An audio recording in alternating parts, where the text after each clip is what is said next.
Commander Park Jinwoo had been staring at mining reports for 3 hours when the console started screaming. Red lights flashed across the communication array of Kepler mining station, and every alarm seemed to go off at once. "What the hell is happening?" Jinwoo shouted over the noise, rushing to the main display where Kim Sora was frantically adjusting controls. "Sir, we're picking up something on the deep space frequencies," Sora called back, her fingers dancing across holographic interfaces. "This signal is coming from way beyond our territory. The quantum encryption is alien, but our translators are working on it." The Kepler mining station sat at the very edge of human space, where asteroid miners pulled precious metals from dead rocks floating in the void. It was supposed to be quiet out here, boring even. The most exciting thing that usually happened was when the coffee machine broke down. Jinwoo watched as the translation software struggled with the incoming signal. Strange symbols flickered across the screen, slowly morphing into human text. The static was so thick he could barely make out individual words. "Can you clean this up?" he asked. Sora shook her head, sweat beading on her forehead. "I'm trying, sir, but whatever's sending this is either very far away or very damaged. Maybe both."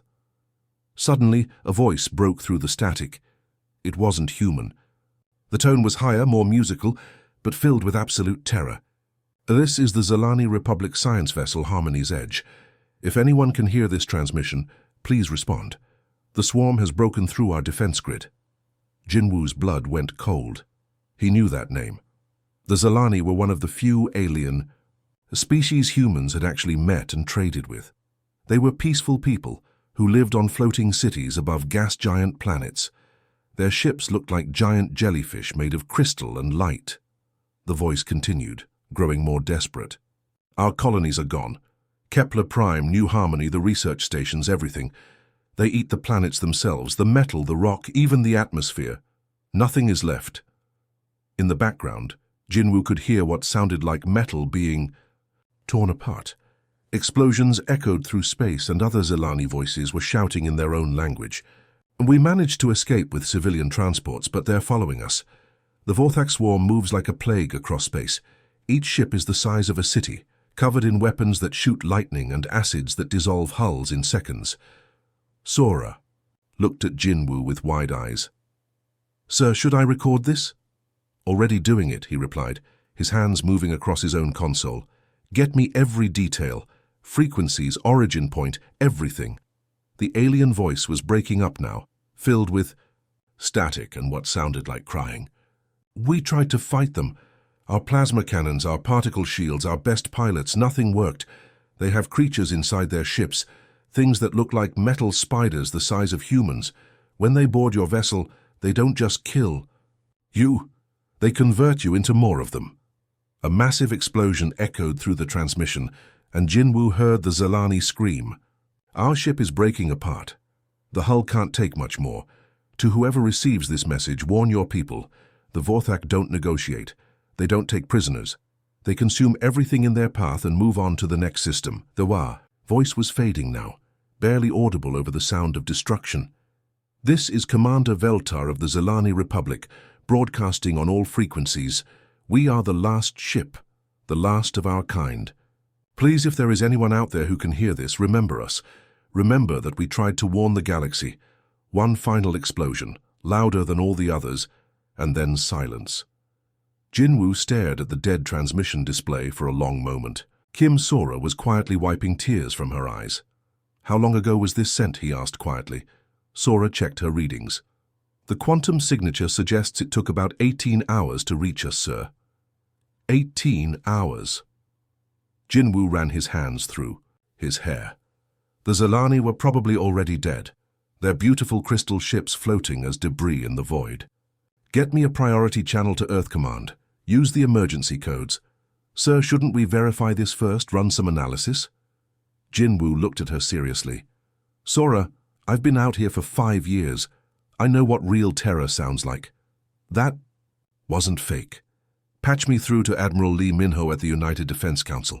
Tell them Commander Park Jinwoo has a code-red emergency that could affect all of human space." As Sora worked to establish the connection, Jinwoo stared out at the stars. Somewhere out there, something was eating entire worlds, and if the Zilani were right, it was heading toward inhabited space. The communication array crackled to life, and Admiral Lee's weathered face appeared on screen. "This better be important, Commander. Sir, we just intercepted a distress call. The Zilani Republic has been wiped out by something called the Vorthax Swarm. They consume entire planets, and they're moving through our sector." Lee's expression changed immediately. "Send me everything you have, right now." The war room beneath Earth Command buzzed with activity as President Kang Minji walked through the reinforced doors. She had been pulled from a trade summit with the Mars colonies, still wearing her formal blue dress that now felt completely out of place. Around the massive circular table sat the most powerful people in human space, their faces grim in the holographic light. "Show me what we're dealing with," she said without preamble. Admiral Lee Minho activated the central display, and the room filled with a three-dimensional map of local space. Red markers showed the last known positions of Zilani worlds, each one crossed out with a timeline. "The attack pattern suggests they move systematically," Lee explained, using a laser pointer to trace the swarm's path. "They hit the outer colonies first, probably to cut off escape routes. Then they work inward toward the populated core worlds." Defense Minister Yoon Taik leaned forward, his cybernetic eye glowing as it analyzed the data. "Our intelligence suggests each swarm ship is roughly the size of Manhattan, but organic. They're not just vessels, they're living creatures that can reproduce and adapt."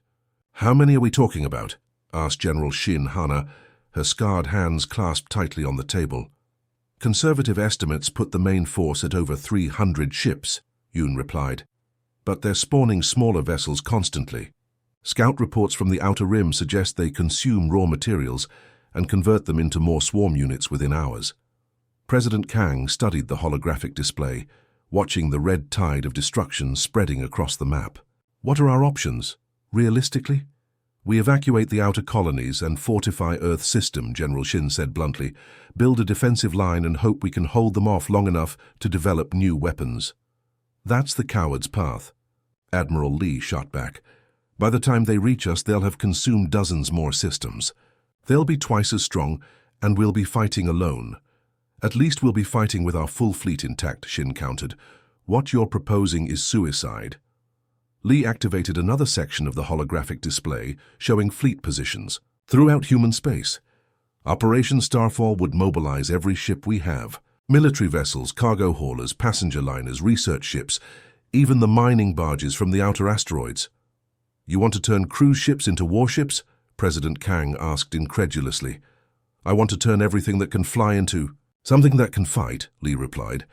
"We retrofit them with weapons, armor plating, anything we can manage. The luxury liner New Seoul has enough interior space to carry 3,000 Marines. The cargo hauler Big Mountain can transport an entire armored division." Yoon was already running calculations on his neural interface. "The logistics alone would be a nightmare. We're talking about coordinating launches from 17 different star systems, managing supply lines across 12 jump points, and somehow getting civilian crews ready for combat." "Then we'd better start now," Lee said, firmly. General Shin stood up, her chair scraping against the floor. "This is insanity. We'd be stripping every world of its defenses. What happens if there's another threat? What if the swarm has a second force we don't know about?" "Then we're dead." "Anyway," Lee replied, "at least this way we go down fighting for something bigger than ourselves." President Kang looked around the room at the faces of humanity's military leadership.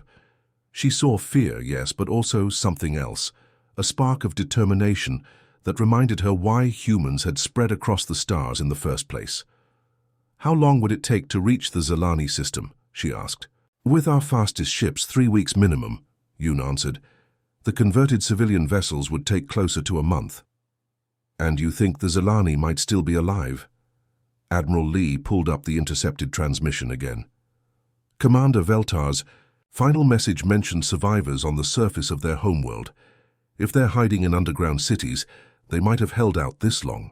The room fell silent except for the hum of holographic projectors and the distant sound of Earth's orbital traffic control managing the constant flow of ships. President Kang closed her eyes for a moment, thinking about the weight of the decision. Send the fleet and Earth would be defenseless. Don't send it, and an entire civilization dies while humanity hides behind its borders. What does the civilian population think? She asked. Communications Director Park Hyojin, who had been quietly taking notes, looked up. The Zalani distress call has been broadcast on every news network. People are calling their representatives, demanding action. A Save the Zalani is trending across the global networks. And the military families? They're scared, Park admitted, but they understand what's at stake. Captain Song Hyunji's wife posted a message saying she'd rather her husband die fighting for others than live knowing he could have helped. General Shin shook her head. Public opinion doesn't change tactical reality. We're talking about sending untrained civilians into a battle against an enemy that destroys planets. We're talking about sending humans, Admiral Lee corrected. And humans fight differently when we're protecting innocent people, President. Kang stood up, her decision crystallizing in her mind. The weight of history pressed down on her shoulders, but she knew what humanity needed to do. How many ships can we mobilize within 48 hours? Admiral Lee's eyes lit up. 237 vessels of various classes. It'll be the largest fleet humanity has ever assembled. Then assemble it, she ordered. Launch Operation Starfall. Captain Nam Ji-hoon gripped the armrests of his command chair as the EI converted cargo hauler Iron Mountain shuddered out of hyperspace. The ship had been carrying grain to Mars colonies just 2 weeks ago. Now it bristled with missile pods welded to its hull and carried 500 Marines in its cargo bays. Sweet Mother of God, whispered Commander Osunmi, staring at the main view screen. Her face had gone pale, and Ji-hoon couldn't blame her. Where the Zalani system should have shown 7 beautiful gas giants with their crystal cities floating in the clouds, only 4 planets remained. The other 3 were simply gone, leaving. Behind nothing but empty space, and slowly expanding debris fields that sparkled like deadly snow. Sensors are picking up the swarm ships, reported Weapons Officer Kang Do-yun from his station. Counting at least 50 of the big ones, sir. Each one is registering as 3 kilometers long. Ji-hoon watched in horrified fascination as the massive alien vessels moved between the remaining planets like hungry sharks. They weren't built like any spaceship he'd ever seen. Instead of metal hulls and clean lines, these things looked organic, covered in what appeared to be black chitin and pulsing with veins of sickly green light. They're feeding, Osunmi breathed. Look at the 3rd planet.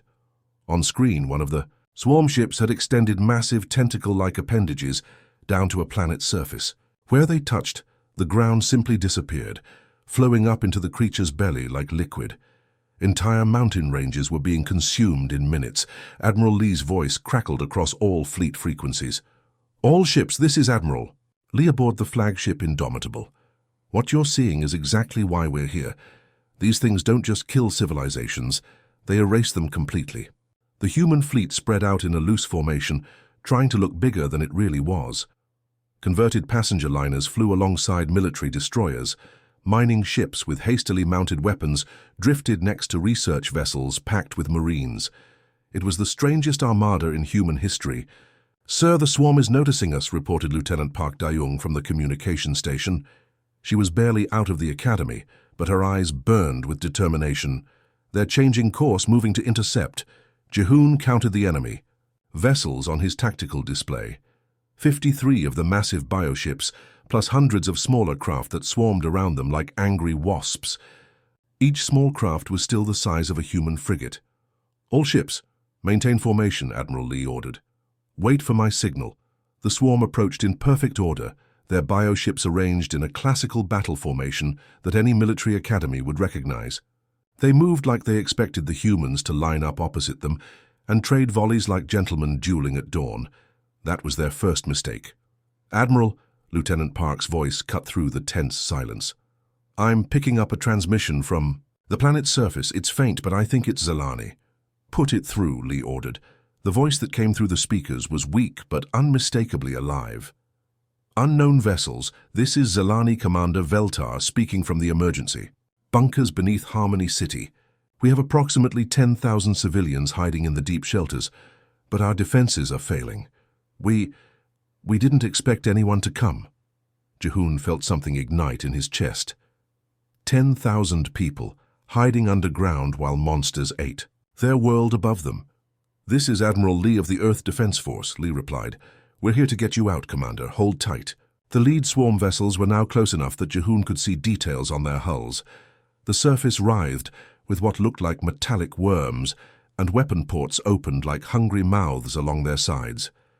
"Sir," Lieutenant Park said suddenly, her young voice cutting through the bridge chatter, "what if we don't fight them the way they expect?" "What do you mean, Lieutenant?" Admiral Lee's voice came over the comm. "They're moving like they expect us to trade shots at long range," Park explained rapidly. "But look at their formation. Those big ships are slow and they're protecting their smaller escorts. What if we don't try to outgun them? What if we ram them instead?" The bridge fell silent. It was a crazy idea. Suicidal, even. "The cargo haulers are already loaded with explosives," Sunmi said thoughtfully. "If we could get them close enough—" "Lieutenant Park, you magnificent crazy person." Admiral Lee's voice carried a note of admiration. "All unmanned vessels, this is Admiral Lee. Prepare for ramming runs. Set your autopilots and evacuate to the escape pods." Within minutes, 20 converted cargo ships broke formation and accelerated directly at the swarm's center. The alien vessels seemed confused by this tactic, their weapons tracking uncertainly as the human ships refused to slow down or return fire. The first cargo hauler, the old grain transport Big Sky, slammed into a swarm bioship at full velocity. The explosion lit up space like a new star, and when the light faded, both vessels were gone. Then the second ship hit, and the third. The swarm's perfect formation collapsed into chaos as massive bioships reeled from impacts they'd never experienced before. Their smaller escorts scattered, no longer protected by their larger companions. "Now!" Admiral Lee shouted. "All ships, attack Pattern Delta. Hit them while they're confused." The human fleet surged forward, military vessels and converted civilian ships side by side. Missiles streaked through space, while particle beams lanced out from improvised weapon mounts. The luxury liner New Seoul, its passenger decks now filled with Marines, opened fire with cannons mounted where the swimming pools used to be. "Human ships," Commander Veltar's voice came through the static again, stronger now. "We can see the explosions from down here. Our people are cheering. We thought we were alone." "Not anymore," Jehoon said grimly, watching his weapons officer target another swarm vessel. "Nobody fights alone while humans are around."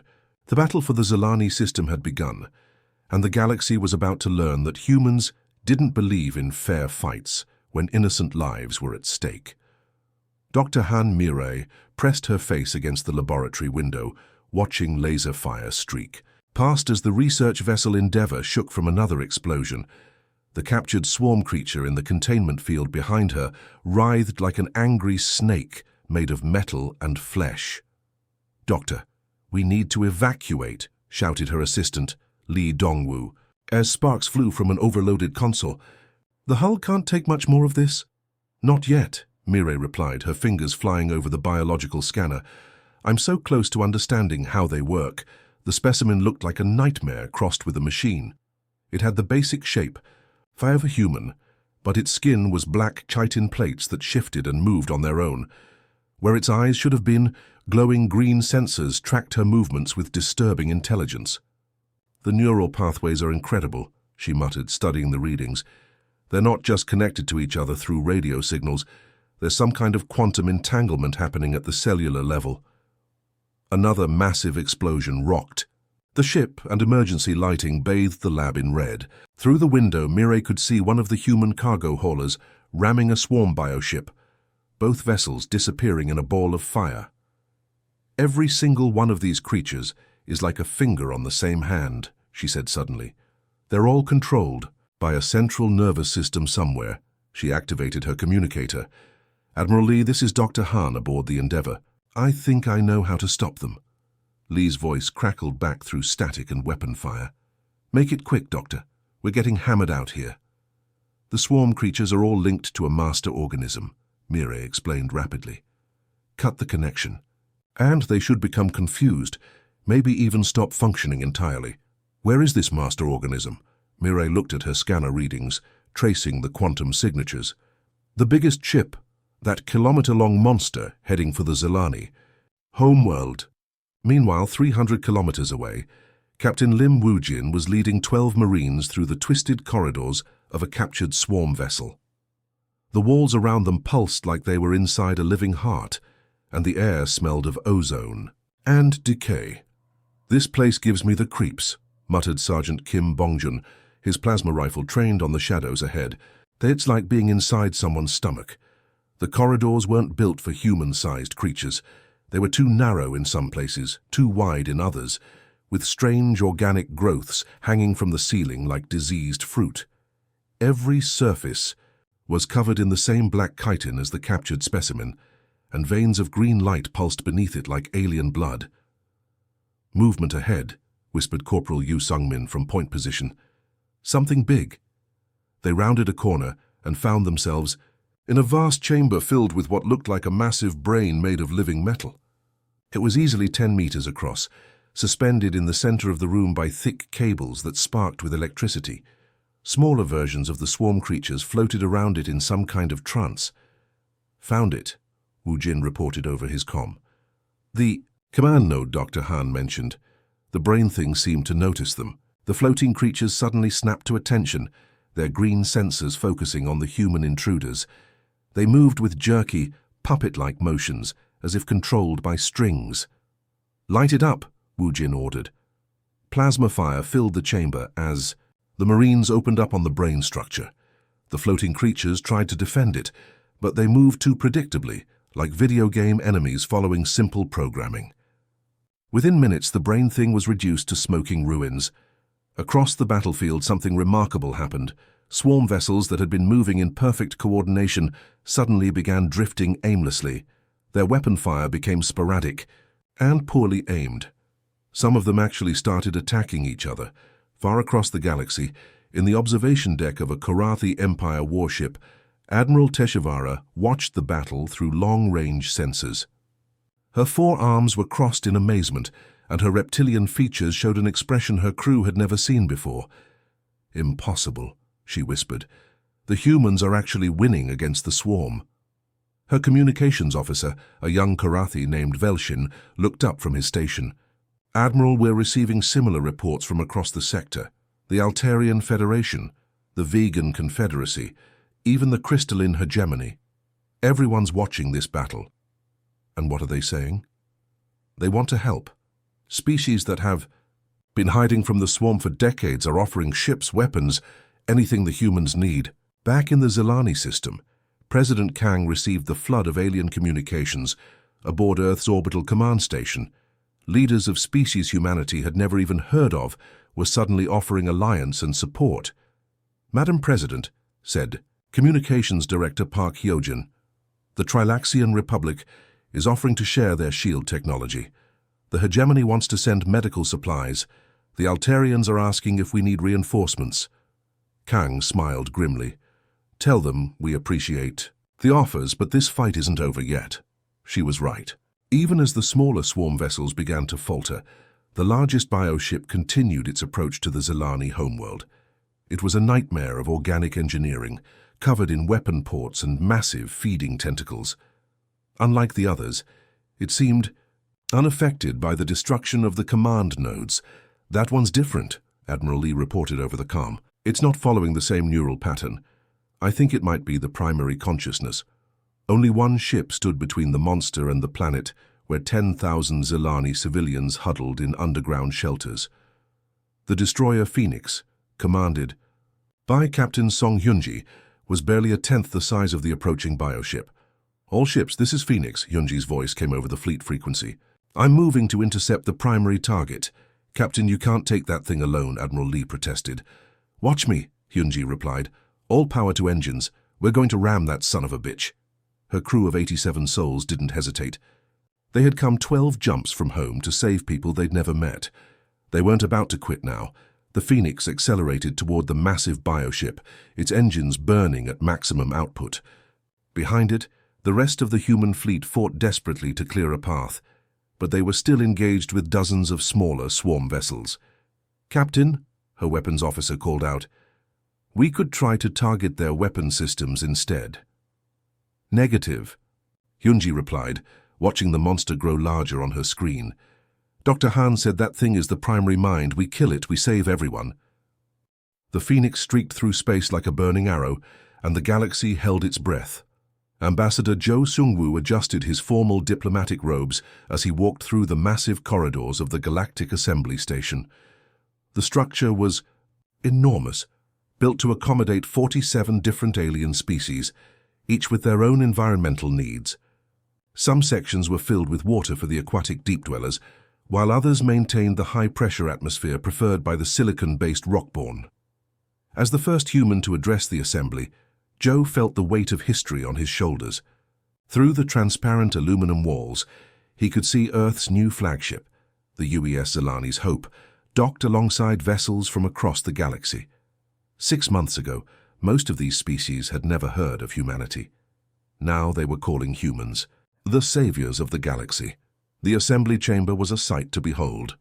Floating platforms accommodated delegates who needed different gravities, while holographic translators ensured everyone could understand each other. The Karathi representatives sat on heated stone platforms, their reptilian forms coiled in formal positions. The crystalline beings of the hegemony stood like living diamonds, their faceted bodies refracting light in rainbow patterns. Joe stepped up to the central podium, and the chamber fell silent. Thousands of alien eyes, sensors, and other sensory organs focused on him. "Honored delegates," he began, his voice carrying through the translation systems. 6 months ago, the Vorthak swarm seemed unstoppable. 12 star systems consumed, billions of lives lost, entire civilizations erased from existence. A low murmur ran through the chamber. Many of these species had lost colonies to the swarm, had watched helplessly as their people were devoured. Today, I stand before you to announce that the swarm is no more. The threat that terrorized our galaxy for 3 years has been eliminated. The chamber erupted. Some species cheered in their own ways. The Altarians sang a harmonic note that made the air itself vibrate. The deep dwellers slapped the water in their tanks with their tentacles. Even the normally stoic rockborn shifted their massive forms in what passed for applause. When the noise died down, Joe continued. But we are not here to celebrate human victory. We are here to honor the sacrifice of the Zilani Republic, whose final warning made our response possible. The Zilani delegation rose from their seats. There were only 43 of them left out of the billions who had once lived in their floating cities. Commander Veltar, now bearing scars from the underground battles, stepped forward with tears streaming down her face. "The humans came when no one else would," she said, her voice carrying across the chamber. "They risked everything, not for territory or resources, but because strangers needed help. They answered our call when the galaxy had given up on us, in Dai." The months that followed that address, everything changed for humanity. The Karathi Empire, which had ruled the galactic trade routes for centuries, offered humans full membership in their consortium. Suddenly, Earth's merchant ships were traveling trade routes that had taken other species generations to access. The Altarians shared their medical technology, and human doctors found themselves working with healing crystals that could repair genetic damage. The mysterious vegan confederacy, who had never allowed outsiders into their space, opened their borders to human explorers. Admiral Lim Wu-jin, promoted after his heroic boarding action against the swarm command ship, stood on the bridge of the Zilani's Hope, watching construction crews from 7 different species work together. They were building humanity's first deep space embassy, a massive station that would serve as a diplomatic hub for the entire sector. "Sir, incoming transmission from the Trilaxian Republic," reported his aide, Commander Bayek Jiwu. "They're requesting human advisors for their military academy." Lim smiled. 3 years ago, we were teaching basic space navigation to mining crews. Now we're advising species that have been spacefaring for millennia. "Think they'll remember what we did here?" Beck asked, gesturing at the construction work outside. "They'll remember," Lim replied, watching an Altarian crystal ship working alongside a human cargo hauler, not as the species that conquered the galaxy, but as the ones who risked everything to save it. Back on Earth, President Kang received her 50th alien delegation of the month. The insectoid hive queens of the Centauri Collective had arrived with gifts of rare metals and a formal request for a defensive alliance. It was the same message she'd been hearing for months. Humanity had proven themselves as allies worth having. "Madam President," said her aide, "the Museum of Galactic History is requesting permission to display the original Zilani distress call on their memorial wall." Kang nodded. That desperate transmission, crackling through space from a dying civilization, had changed everything. It was now displayed on 17 different worlds as a reminder of what could happen when good people answered the call for help. Dr. Han Mirai walked through the new Galactic Research Institute, studying alongside scientists from across known space. Her research on swarm biology had revolutionized understanding of hive mind species, but she often found herself thinking about that moment when humanity made its choice. They could have stayed home, could have built bigger defenses around Earth, and hoped the swarm would never reach them. Instead, they loaded up every ship they had and flew across the galaxy to help people they'd never met. Years passed, and humanity's reputation only grew. When the machine rebellion threatened the Outer Rim, the call went out, "Get the humans." When the dark matter entities began consuming stars in the Andromeda approach, alien species didn't hesitate. "Call Earth." Captain Song Hyunji, who had survived her ramming attack on the primary swarm vessel, thanks to her crew's quick thinking with the escape pods, now commanded the first joint human-alien exploration fleet. Her ship, the Harmony, carried representatives from 12 species as they pushed into unexplored regions of space. "New contact on sensors," her Karathi navigation officer reported. "Unknown vessel, massive energy signatures." "Hail them," Hyunji ordered. "Let's see if they need help." Because that's what humans did. When someone called for help, humanity answered. And the galaxy was better for it. The memorial on the Zilani homeworld bore a simple inscription in 47 languages. When the darkness came, they brought the light. When hope was lost, they carried it home. This is why the galaxy remembers Earth's children. And in the deepest archives of every major civilization, scholars preserved the recording of that first desperate transmission, along with humanity's response. Because sometimes all it takes is one call for help to change the course of history. The galaxy had shaken when humanity mobilized, and it had never been the same since. The end.